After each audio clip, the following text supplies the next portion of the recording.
Hi there, I have a question for you. Have you ever heard of the company Fly Emirates? If you haven't, it's probably because you've lived in a cave all of your life.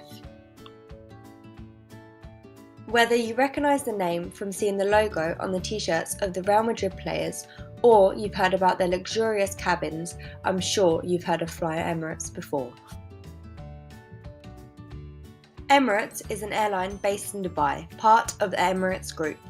On the 25th of October 1985, Emirates made its first flights from Dubai with just 2 aircrafts. Back then, and also now, the goal was quality, not quantity. In the years since they took their first steps, they have evolved to become world leaders in travel and tourism.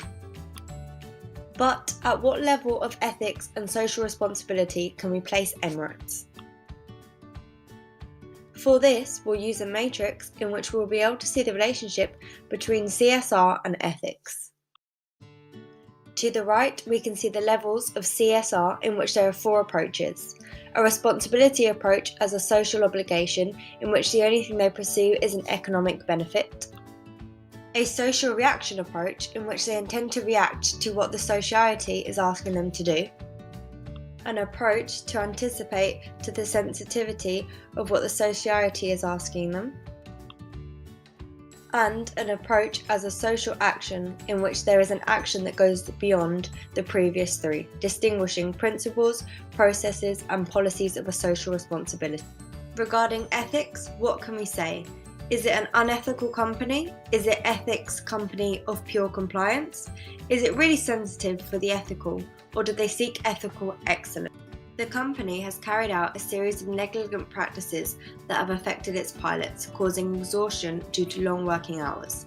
This management of schedules generates an excess of pressure on the employees that joins in with long shifts without sufficient breaks.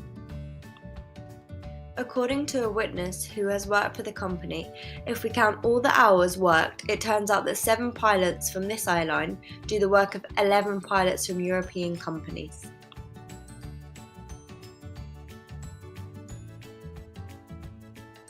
The reason for this scoldery is that, according to the ex-pilot, is because the airline is trying to save money on new contracts. The company is not able to hire enough pilots to compensate the casualties, so what happens is that the pilots are working more. In spite of this, the company has also carried out a series of actions that contribute to the well-being of the society.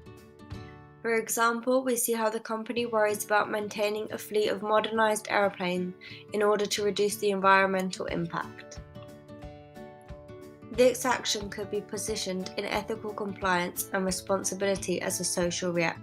28 recycled plastic bottles make up each eco-thread blanket of warm wool they provide on the flight. The use of these blankets prevents plastic bottles from ending up in the landfill and saves energy and emissions in the manufacturing process compared to the use of new material.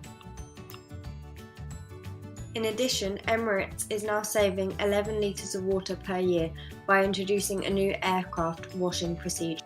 The Emirates Airline Foundation offers humanitarian aid and services for children in need. They aim to improve the quality of life of children regardless of their geographical, political or religious boundaries. In 2013, Emirates launched A Greener Tomorrow, a program to support non-profit organisations dedicated to environmental or conservation projects through a monetary award. The last edition of Greener Tomorrow is financed through recycling programs of the Emirates Group. In order to improve the positioning of the company, we have a series of proposals that will provide a better work environment and a good business ethics, which we will see reflected in a virtuous circle in which the different stages will be seen until reaching a good reputation. First, we propose that they carry out a series of motivational measures for their staff, such as rewarding achievements at work, both economically and through recognitions or other incentives, like trips, leisure activities, gifts, etc. Also, so these bad practices aren't repeated with the workers, they could distribute work schedules in a more equal manner and hire more employees. On the other hand, they could focus more on the inside of the company. That is, instead of taking so many social measures for the public, they should take more measures to care for their workers. For example, an ethical code of the company. finally, we trust that they will continue to carry out measures in order to improve their actions and image for the public. Because if people and managers act by making ethical decisions, it will influence the motivation of workers, which will lead to an ethical business culture in which the culture of trust is generated, which leads to people trusting managers and their decisions, which will lead to a good reputation and a good reputation outside the organisation. On behalf of the flight crew, thank you for flying with us and have a pleasant day.